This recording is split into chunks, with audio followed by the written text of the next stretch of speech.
Hello Stamper, welcome to Frenchie's video. I'm Franz Martin, independent demonstrator with Stampin'Up, and today I'm going to show you faux watercoloring. It's no coloring, but it looks like watercoloring. So this is going to be part of my Stampin'101. It's very simple. It's just using a little bit of water and ink, and you're going to have that look.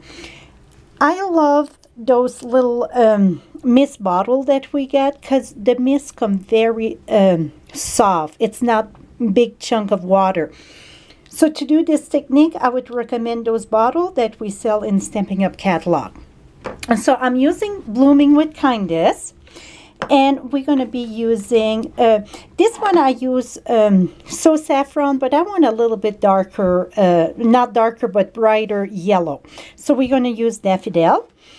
And then I'm going to incorporate a little bit more technique in this than just the faux watercoloring. We're going to use the Tangerine Tango marker. Even this is Calypso. Like I said, I want the color to come good on the thing. And then the marker Old Olive. And so to get started, if you want to stamp with ink pad and marker to mix them, you always start with the lightest color. So that would be the Daffodil. So I'm going to take Daffodil, and I'm going to show you two different ways to do this. So this one here, it's like the one I did on the card. You're going to ink your image very good. And then you're going to take your marker. Whoops. You're going to take your marker, and you get two tips at the marker. You get the writing tip, and you get the brush tip. We're going to use the brush tip and just add a little bit of color here and there. Not too much, but you know, you want two-tone colors. And then I took my Old Olive, and I just put a little bit on the step. Now, this is the fun part here. I'm going to take my rag to put under here so my surface it's not all wet. You're going to take this, and you're going to spritz a few to get it wet. 1, 2, 3. You want a little bit more than regular because you want the watercolor look. Let's remove this. This is the watercolor paper, so it's absorbed much better than white cardstock. So I recommend the watercolor paper. You're panicking. You see all the wet there? Leave that like that, and it's going to dry, and that's what makes it look like watercolor. You can even move it a little bit. So then you really get that watercolor feel to it. It won't take long for this to dry because this got cotton in it, so it dries very fast.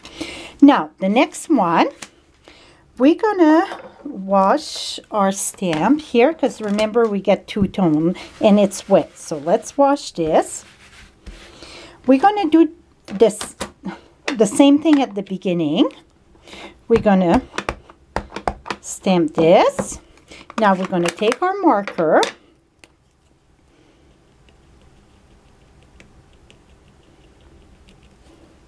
and then our Old Olive.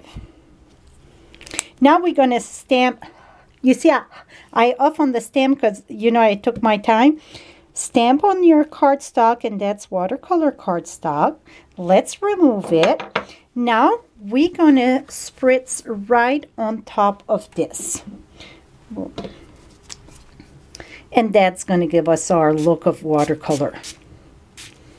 See how it just blends? So it really look like your watercolor.